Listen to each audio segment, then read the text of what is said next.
Era el año 47 antes de Jesús. Se le acababa de nombrar a este hombre gobernador de Galilea. Sin lugar a duda, una persona inteligente, muy astuta. Tenía aproximadamente en esa fecha unos 25 años de edad. De tal manera que para ser gobernador de Galilea, siendo tan joven, tomando una posición tan importante, tenía que ser una persona muy astuta. Lo pusieron como gobernador porque los judíos pensaron que él podía calmarlos. Si algunos recuerdan, en esos 300 años antes de la era cristiana, surgieron la famosa revuelta de los macabeos, buscando la liberación. Esta revuelta de los macabeos habían dejado secuelas de rebeliones en toda la nación de Israel por parte de los judíos. Pusieron a este hombre como gobernador, capturó a los líderes que estaban levantándose en diferentes grupos en ese entonces en toda Galilea. Los capturó, y no solamente los capturó, sino que los mandó a matar. Con el correr del tiempo se casó con una judía. Los judíos no lo querían mucho, pero se casó con una judía con el propósito de congraciarse con el pueblo judío. Había causado tantas muertes en su poco tiempo como gobernador de Galilea que el pueblo judío le tenía mucho temor, pero no le confiaban. En vista de eso, decidió hacer del templo que existía en Jerusalén en ese entonces, que estaba deteriorado, decidió embellecerlo. Lo que se conoce como el segundo templo, y además de eso se le conoce también como el templo de Herodes. Se le ha conocido en la historia como un gran líder político, un gran militar y un gran constructor. Pero resulta que en el año 40 antes de nuestro Señor Jesucristo, el Senado romano se reúne y nombran a este hombre como el rey de los judíos. Esto trajo molestias terribles a la nación completa, por varias razones. En primer lugar, porque este hombre no era judío de nacimiento. En segundo lugar, porque este hombre no practicaba la religión judía. De hecho, la historia dice que él había nacido en Idumea, y este lugar es ni más ni menos que los descendientes de Edom. Se le conoce como Herodes el Grande. Se cree que Herodes gobernó aproximadamente unos 40 años, algunos dicen que 37 por ahí, pero póngale usted, aproximadamente gobernó 40 años. La historia lo presenta como un hombre cruel, déspota, se apegó a su poder y estaba determinado a mantener su poder a como diera lugar. Mandaba a matar a cualquier persona que se opusiera a su poder, a cualquiera. Con el correr de los años mató a tantas personas, incluyendo a su esposa y a sus suegros. Tenía 44 años cuando mató a su esposa, y todavía él duró hasta los 70. Hay algunas películas que presentan la historia de este hombre. Dicen que el haber matado a su esposa fue una cosa que le causó mucho dolor haberlo hecho. Murió aún hasta los 70 años, pero aún así la mandó a matar. Flavio Josefo, uno de los historiadores judíos, que nos habla muchísimo acerca de especialmente esos 100 años de la era cristiana antes de Jesucristo. Flavio Josefo lo llamó bárbaro y salvaje, así lo describe. Otro escritor dice que Herodes fue malévolo, maníaco y un gran pervertido. En el año 7 antes de Jesucristo, llegó a oídos de Herodes el Grande que sus hijos, sus propios hijos, estaban planeando quitarle el trono, y los mandó a estrangular. A sus propios hijos los mandó a matar. Ahora, es aproximadamente el año 4, aproximadamente el año 4 antes de Cristo, o antes de la era cristiana. Herodes ya estaba viejo. La historia dice que para ese entonces tenía convulsiones, estaba perdiendo la mente, pero todavía era el rey de los judíos. Y en ese año, año 4, se escuchó un rumor. El rumor era que unos hombres extraños han venido del oriente a Jerusalén. Pero ese no era tanto el problema. El problema es la pregunta que estos hombres estaban haciendo. Mateo capítulo 2 versículo 1 dice: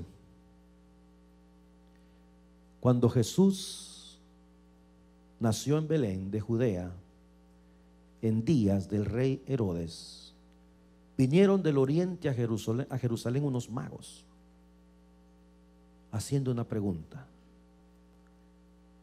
Y esta fue la pregunta: ¿dónde está el rey de los judíos que ha nacido? Porque su estrella hemos visto en el oriente y venimos a adorarle. Era el año 4. El rey estaba viejo, enfermo. Había cuidado su trono por casi 40 años. Se había deshecho de toda persona que se había opuesto a su poder. Y ahora surge ese rumor en la ciudad de Jerusalén. Unos hombres extraños, son magos, son astrólogos, vienen de Persia posiblemente. Han visto una estrella y dicen que por revelación que van a ser el rey de los judíos en estas tierras, y han venido a preguntar por él, porque han venido para adorarle. En el versículo 3 usted se da cuenta que este rumor no solamente turbó a un rey, sino, ponga atención, oyendo el rey Herodes se turbó. ¿Y quién más? ¿Se puede usted imaginar eso? La ciudad completa se dio cuenta en ese instante de algo. Y la pregunta era: ¿cómo está eso? ¿Cómo está eso de que ha nacido un rey si el rey es Herodes? Entonces se turbó la ciudad. Por las calles de Jerusalén la gente decía: ha nacido el rey de Israel. Y otros decían: ¿cómo que ha nacido el rey de Israel si Herodes es el rey de Israel? Pero han venido dos hombres de muy lejos y están preguntando: ¿dónde ha nacido este hombre? La ciudad completa se turbó. El rumor corrió por las calles de la ciudad. La profecía del nacimiento de Jesús se había cumplido. Pero tú, Belén Efrata, pequeña para estar entre las tribus de Judá, de ti me saldrá el guiador de Israel. Se había cumplido la profecía. En el versículo 5 dice: ellos le dijeron en Belén de Judea. Si pone atención desde el versículo 3. Oyendo esto el rey se turbó y toda Jerusalén con él. Versículo 4 dice: y convocados, mire usted lo que hizo, todos los principales sacerdotes, escribas del pueblo.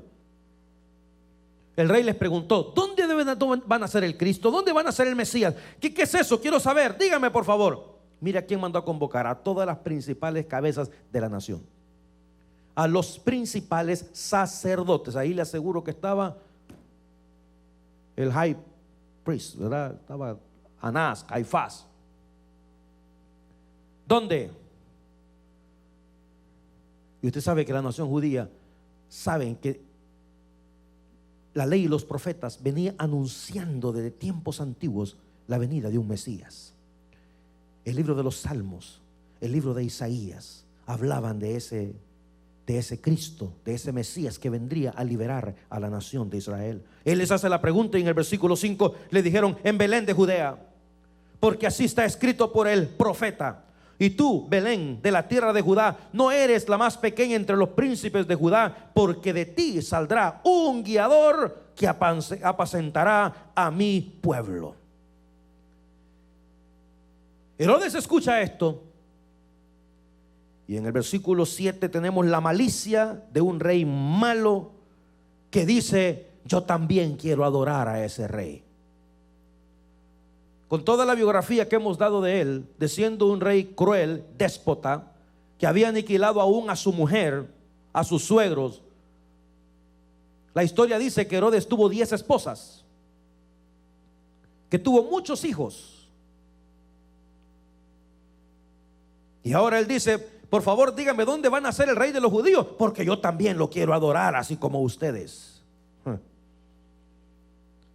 Hay personas que no se les puede creer ni el bendito, decía mi abuela. ¿No es cierto? En el versículo 8 dice que los mandó a Belén y les dijo: vayan por favor. Ahora notemos algo en el versículo 7. Dice la palabra en el 7: llamando en secreto a los magos. Llamando en secreto.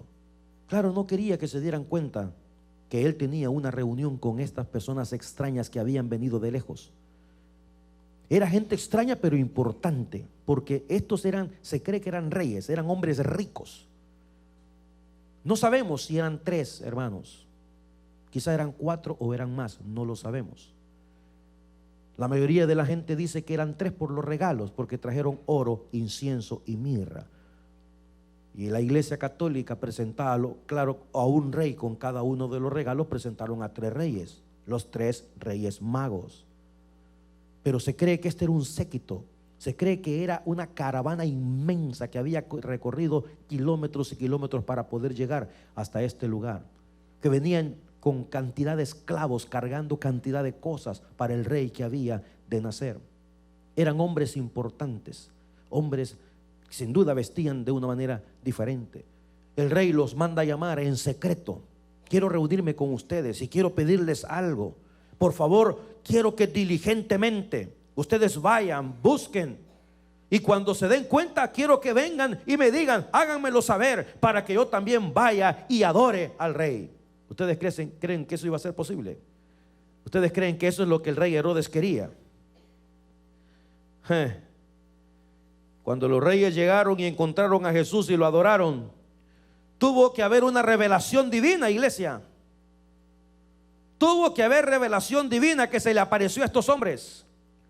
Y en el versículo 12 dice: siendo avisados por revelación en sueños que no volviesen a Herodes, porque ellos eran tan buena gente que iban a regresar donde Herodes, a decirle: ya lo encontramos.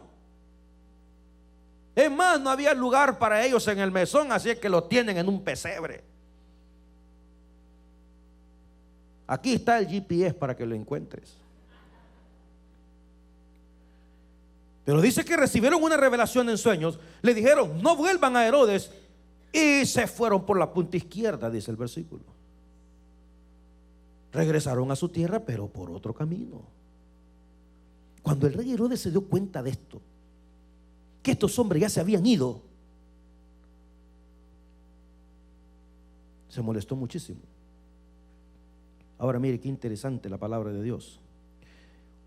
La profecía dice en Oseas 11:1. Oseas capítulo 11 versículo 1. Esto se escribió muchos años antes del nacimiento de Jesús. Y Jesús estaba profetizando estas palabras: cuando Israel era muchacho, yo lo amé. Y luego que dice: y de Egipto llamé a mi hijo. Y de Egipto llamé a mi hijo. En Mateo capítulo 2 versículo 13 dice la palabra, mire usted: después que partieron ellos, he aquí un ángel del Señor apareció en sueños a José y le dijo: José, levántate, toma al niño y a María y tienes que huir, José. ¿Para dónde tenía que huir? Tienes que huir a Egipto. Señor, ¿y por cuánto tiempo voy para Egipto? Permanece ahí hasta que yo te diga. Porque acontecerá que el que lo quería adorar, ¿qué es lo que andaba haciendo? Buscando al niño para matarlo. Entonces José y María toman a su bebé y huyen a Egipto. ¿Para qué? Para que se cumpliera la profecía del libro de Oseas, que dice: de Egipto llamé a mi hijo. Hermanos, nosotros muchas veces los cristianos hablamos de enfrentar los problemas y de sonarnos con la gente que se nos pone por delante y esto y lo otro, pero hay ciertas oportunidades en la Biblia donde Dios nos aconseja más a ser prudentes, a ser sabios y tener tacto, más que enfrentar ciertas cosas. Dios es un Dios de todo poder y Él pudo haber dicho: ¿sabes qué, José? Tú y María agarren a ese niño y ustedes se me regresan para Israel y ya van a ver lo que yo voy a hacer con ese rey. Dios pudo haber hecho eso, pero hay momentos en la Escritura que nos enseña sabiduría, que nos enseña prudencia. Hay momentos en la vida donde es mejor callar más que hablar. Hay momentos en la vida que nuestras palabras pueden salir sobrando, mi querido y amado hermano. Y no solamente salir sobrando, sino que botar la reputación que hemos construido por tanto tiempo. Hay momentos en la vida donde, no quiero decir que debemos huir, pero hay varias cosas en la Escritura que dice que debemos huir. Por ejemplo, huye de la fornicación, dice la palabra. Yo me acuerdo que hace muchos años había una situación que se había presentado y yo tuve que, por una menor de edad que había decidido irse con un hombre, y el hombre era mayor y ella era menor de edad. Y bueno, y yo fui a la corte, me llamaron para testificar algunas situaciones ahí, y mientras entrábamos a la corte estaba conversando con el abogado. Y el abogado, me acuerdo que él me decía: mira, pastor, dice, si una señorita menor de edad ella te quiere convencer de algo, te quiere seducir, aun si se te quita la ropa delante de ti, el consejo más grande que te puedo dar: corre lo más lejos que pueda. Dijo él: corre lo más lejos que pueda, porque te garantizo, en este país, una situación de esas, con una menor de edad, es cárcel. Lo único que puede venir a discutir conmigo, ¿sabes qué es? ¿Cuánto tiempo? Eso es todo. ¿Cuánto tiempo en la cárcel? Pero de que te toca cárcel, te toca cárcel. Yo me acuerdo que yo le venía y les contaba aquí a los hermanos. Hay momentos en la vida que hay que huir. ¿No cree usted que usted es un mariconazo por el hecho de que alguien le está tratando de seducir y usted dice: no, mira, soy un hombre casado, por favor no me hables esas cosas? Y si te dice: bueno, que no eres hombre, ¿acaso? Mira, soy muy macho menos, ¿verdad? Pero no. Hay cosas en la vida que hay que huir. No vamos a enfrentar. Hay ciertas, yo me acuerdo, había en mi país hace mucho tiempo, cuando ponían las leyes que no se podía andar después de cierta hora. ¿Cómo se llama eso? El toque de queda. Y hay otra, tiene otro nombre también, ¿verdad? La ley ándele, ley marcial también, es cierto. Entonces, no se puede. No se puede. Recuerdo que nosotros, yo era estudiante de seminario en ese entonces. Y habían algunos estudiantes bobitos que decían: yo soy estudiante de la palabra de Dios, el Espíritu de Dios, los ángeles me cuidan. Los enterramos. Sí, uno de ellos lo enterramos. Ok, se lo echaron en el camino. Y después, y cuando ya se averiguó y todo, porque se hizo gran escándalo, porque era estudiante de teología, y se averiguó, eran ya pasada la hora. Nosotros no podemos andar gritando cosas como cristianos que somos. Tener mucho cuidado de la manera como caminamos, la manera como andamos. Y hay muchas situaciones. Cuando usted pelea con una persona malcriada, lo mejor es dejar que la persona malcriada diga todo lo que tenga que decir. Ahí déjelo, que se ahogue en sus propias palabras. Cuando usted se pone a la par de esa persona, ya son dos malcriados los que están peleando. ¿Usted cree que sus palabras van a hacer cambiar a esa persona? Mi papá. Y Dios le dijo: vamos a ser prudentes, José. Vamos a ser prudentes. Vete para Egipto. Ahora, ese no es el consejo que le estoy dando a usted en esta noche, que se vaya para Egipto. Porque algunos dicen: pastor dijo que para Egipto. Así es que mi hermano ya, ¿verdad? En la Biblia, Egipto siempre es un símbolo del mundo.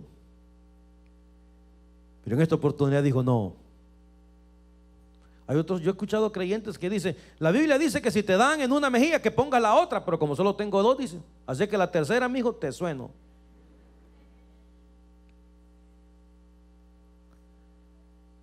Prudencia, sabiduría. A veces el silencio es más poderoso que nuestras palabras vacías, que nuestros instintos, que nuestro deseo de probar cosas. Y como cristianos somos llamados a eso. Dios le dijo: no, tú te vas a Egipto, te quedas en Egipto hasta que yo te avise. Ese rey cruel, ese rey salvaje y déspota, dijo: me voy a deshacer de ese rey que ha nacido de cualquier manera. Y en el versículo 16, el hombre hizo una de sus obras más crueles que jamás haya hecho en la historia de su vida, lo que se conoce como la muerte de los santos inocentes. En el versículo 16 dice que Herodes entonces, cuando se vio burlado por los magos, se enojó, y se enojó mucho. Y mire lo que hizo: mandó a matar a todos los niños menores de 2 años que había en Belén y en todos sus alrededores, conforme al tiempo que había inquirido de los magos. Curiosa e interesantemente, esta muerte de los niños no se encuentra registrada en la historia. Entonces, con el correr de los años, algunos pensaron que eso nunca había existido. Ahora, nosotros como creyentes que somos, si la Biblia lo dice, lo creemos. Si está aquí, pasó. Pero Flavio Josefo, por ejemplo, que es uno de los historiadores judíos, no lo menciona. Se busca en algunos otros lugares y no se encuentra, no está registrada esta muerte de todos estos niños. Entonces, unos decían que era cierto, otros decían que era verdad. Entonces se llegó a utilizar como broma. Cuando alguien decía algo que parecía que era una verdad, pero que parecía mentira, entonces la gente contestaba y decía: ah, eso es como los santos inocentes. De ahí el famoso Día de los Inocentes, que es una mentira. Se dice una cosa a alguien, pero que es una mentira. Y por eso se le ha titulado, se le ha llamado de esa manera. Mandó matar a todos los niños. Ese hombre no tenía alma. El rey Herodes no tenía temor de nada ni de nadie. ¿Te puedes imaginar tú las madres de esas criaturas llorando por sus bebés? Cientos de madres saliendo a las calles con un gran llanto por la muerte de sus hijos, porque el rey de Israel había decidido cortar la vida a todos ellos, creyendo que matando a todos los niños menores de 2 años, entonces podía matar al nuevo rey que había nacido. En el capítulo 2, versículo 22, dice la escritura: pero oyendo que Arquelao reinaba en Judea en lugar de Herodes, su padre tuvo temor de ir allá, pero avisado por revelación en sueños, se fue a la región de Galilea. Echemos un vistazo al versículo 17 para que tengamos una idea de qué fue lo que pasó aquí. El ángel del Señor apareció. Dice: entonces se cumplió lo que fue dicho por el profeta Jeremías cuando dijo: voz fue oída en Ramá, grande lamentación, lloro y gemido. Raquel, que llora a sus hijos y no quiso ser consolada porque perecieron. Pero después de muerto Herodes, he aquí una vez más, notemos, hermano, la cantidad de ángeles. Todo lo que fue el nacimiento de Jesucristo y sus alrededores, hablan de ángeles que se presentaron, de ángeles que fueron enviados. Ahora, Algunos dirán, y hay que tener mucho cuidado con esto, hermano, porque hay una secta que ha salido por ahí que está enfocada completamente en los ángeles. Adoran a los ángeles, le ponen nombres a los ángeles, y ellos dicen que lo que dice la escritura, que el ángel de Jehová acampa alrededor de los que le temen y los defiende, le ponen nombre a ese ángel. El ángel que me cuida, mi ángel protector, mi ángel guardián, mi ángel que me cuida de noche y de día y todo ese relajo. Pues ellos le hacen oraciones a los ángeles. Ellos oran a los ángeles, le cantan a los ángeles. Eso no es posible. Dios es el único digno de ser adorado. Es el único digno de ser alabado, el único digno, el único que merece nuestra alabanza, que merece nuestra adoración. Entonces la pregunta es, pastor, ¿y por qué cree usted que no tenemos revelaciones de los ángeles hoy en día como aparecían en aquel entonces? Bueno, déjeme decirle algo. Lo que pasa es que los ángeles ahora se visten de personas. ¿Ok? ¿Cuántas veces usted en un momento en su vida, una persona ha venido y ha hecho la diferencia en su alma? Ese es un ángel que Dios mandó. Esa persona que Dios lo trajo a usted, que lo trajo a usted a los caminos del Señor, fue un ángel que Dios le puso en el camino a usted. Ese día que no tenía nada para comer y esas personas llegaron a su casa con unas bolsas del Superstore o del Safeway o de lo que sea, y llevaron sus víveres y sus comidas, fue un ángel que Dios mandó. Así se manifiesta Dios a través de los ángeles hoy en día, mi hermano. La palabra del Señor dice que nos hospedemos los unos a los otros, porque ni cuenta nos podemos dar que estamos hospedando a un ángel. Eso dice la palabra de Dios. Así se manifiesta. Por otro lado, en los postreros tiempos, en los tiempos antiguos, Dios había hablado por medio de la ley y por medio de los profetas, pero en estos dorados tiempos nos habla por Jesucristo su Hijo, y nos habla por esta palabra. Si usted supiera que hoy en día los ángeles andan por todos lados avisándole a uno, hablándole a uno al oído, usted dejaría este libro en la casa y andaría buscando ángeles por todos lados. Todo el mundo andaría hablando al aire como que es loco, buscando: angelito, angelito, ¿dónde estás, angelito mío? Cuando se murió Herodes, un ángel del Señor apareció en sueños a José en Egipto. Se cree que fueron unos 2 años aproximadamente los que Jesús estuvo en Egipto. Y le dijo en el versículo 20: levántate, toma al niño y a su madre, y ahora sí, vete a tierra de Israel. ¿Por qué? Porque han muerto los que procuraban la muerte del niño. 21. Entonces él se levantó y tomó al niño y a su madre y vino a tierra de Israel.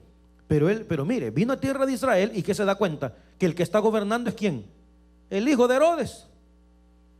Dice el versículo 22: pero oyendo que Arquelao reinaba en Judea en lugar de Herodes, su padre, tuvieron temor de ir allá. Y una vez más, avisado por revelación en sueños, se fue a la región de Galilea. Y vino y habitó en la ciudad que se llama Nazaret, para que se cumpliese lo que fue dicho por los profetas, que habría de ser llamado Nazareno. Era un niño y ya había conmovido a un rey. Era un niño y ya había conmovido a una nación completa. Mis queridos y amados hermanos, hoy en día Jesucristo sigue conmoviendo a las naciones. Por más que se levanten, mira, se han levantado congregaciones que, por cierto, se llaman iglesias de ateos, y están levantando mega iglesias, y utilizan la palabra iglesia porque ellos dicen que la palabra iglesia quiere decir congregación. Se levantó una en Australia, hay otra en los Estados Unidos. Dice que están asistiendo por cientos a estos lugares donde se proclama el ateísmo, donde se está en contra de todo lo que tiene que ver con la fe. Pero déjame decirte algo: por más que Satanás es el diablo sabe que sus días están contados. El diablo está dando patadas de ahogado, porque sabe que cada día que pasa, el retorno de nuestro Señor Jesucristo es inminente. Está mucho más cerca de lo que nosotros no imaginamos. Eso es así.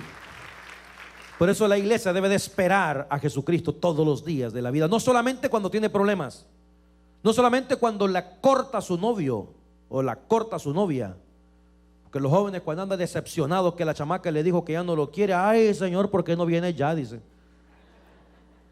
Todos los días deberíamos de esperar el retorno de nuestro bendito Señor Jesucristo. Y por más que se levanten cosas en este mundo en contra de nuestra fe, mi recomendación es si usted quiere estar firme, mire que no caiga. Agárrese fuerte de la mano de Dios y pase lo que pase en este mundo. Despéguese del materialismo que nos tiene esclavizados en este mundo. Despéguese de ese materialismo tonto. Porque al fin y al cabo todo lo que hay en este mundo es de Dios. Y el día que nos muramos nos vamos a ir chulones. Esa palabra griega quiere decir, nos vamos a ir desnudos. No vamos a llevar nada. ¿De qué nos sirve tanta tontera que tenemos alrededor? Este 26 de diciembre la gente salió corriendo 6 de la mañana para ir a comprar. Y me ahorré esto. Una mujer, ya ni me acuerdo quién fue, estaba diciendo por ahí que se había ahorrado $800 porque un televisor valía 3,000 y estaba en 2,200. Y le digo, you got a TV, $2,200. Dígame, es lo mismo se mire uno de 400. Pero es que mira que los píxeles aquí, que los yo ni miro. Pero la gente va, quiere tener. Me ahorré tanto. La pregunta es si necesitaba lo que te fuiste a comprar. Este va todos los años, pero este año la mujer no lo dejó. La felicito, hermano. Ese materialismo, tenemos que estar firmes. Y mire, hermano, le voy a decir algo. Dejemos de pensar en aquellos que no quieren y pensemos en los que sí queremos. Hay personas que no quieren venir a la casa de Dios. Hay gente que está ya satisfecho y contento con sus modus vivendi. Ya se les habló, ya se les dijo, ya se les predicó, tanto que se les ha hablado. Ellos quieren continuar con su vida. Ahora usted no sea mal ejemplo para ellos. El 31 nosotros lo pasamos en la casa de Dios, hermano. No te puede bendecir más en ningún otro lugar que aquí. De venir a decirle a Dios a las 12 de la noche, como hacemos todos los 31 de diciembre por los últimos 25 años. Señor, estoy aquí para darte gracias por el año 2013. Tuvimos victorias, tuvimos luchas, tuvimos grandes batallas, pero hasta aquí has estado conmigo. Ahora, mi Señor, estamos entrando a los primeros minutos del año 2014 y venimos a tu casa para pedir que la santa bendición tuya esté con nosotros. Dígame, eso es Dios cristiano. Yo no estoy en contra de reuniones familiares de ninguna manera, pero lo primero debe ser primero, y eso se demuestra con hechos. Estas fiestas no son fiestas familiares, amados míos. Estamos celebrando el nacimiento de nuestro Señor Jesucristo y tenemos que demostrarlo con nuestros actos. Yo el 24 de diciembre me sentía mal y de plano que no, pero yo no me podía quedar. Mi esposa me dijo, quédate. No, le digo, no puedo. Digo que me voy a quedar y ya me estoy vistiendo. No me sale. Vine empastillado ese día. Me tomé como 3 pastillas de todo lo que me pusieron enfrente para estar más o menos con fuerza, porque yo quería estar. ¿Cómo me voy a quedar en la casa? Es el nacimiento de Jesús lo que estamos celebrando. ¿Cómo? ¿A qué iba a estar fulana? ¿Que va a estar la mongana? ¿Que la Shakira puede estar? Bueno, yo lo hubiera pensado entonces si hubiera sido, ¿verdad?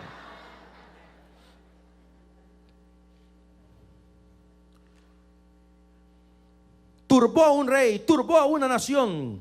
El Salmo 138 versículo 4 dice: te alabarán, oh Jehová, todos los reyes de la tierra, porque han oído los dichos de tu boca.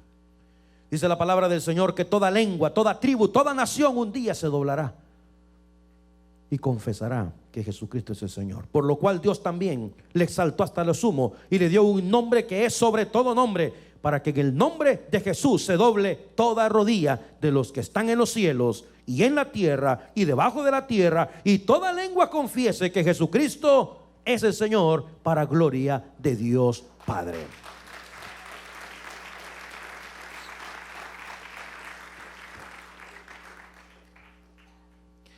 Platicaba con una persona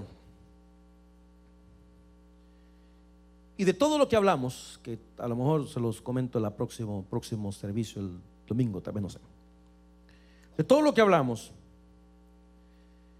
él me decía, es que yo no creo en ese libro. Es que yo no creo en ese libro. Y me decía, ¿cómo quisiera tener la fe que tiene usted? Me decía. Yo no creo en ese libro. Pero noté una cosa curiosa. Le hablé del cielo y le gustó. Le hablé del infierno y no le gustó.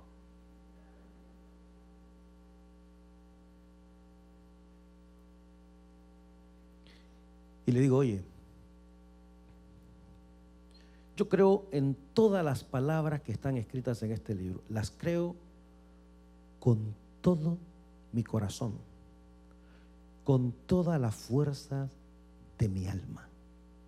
Lo que me gusta y lo que no me gusta. Hay cosas que no me gustan aquí, muchas, pero las creo. Jamás he dudado de una sola palabra de este libro, nunca. Desde el día que conocí a Jesús, nunca. Y yo sé que es una revelación del Espíritu, porque el Espíritu tiene que revelarte estas cosas.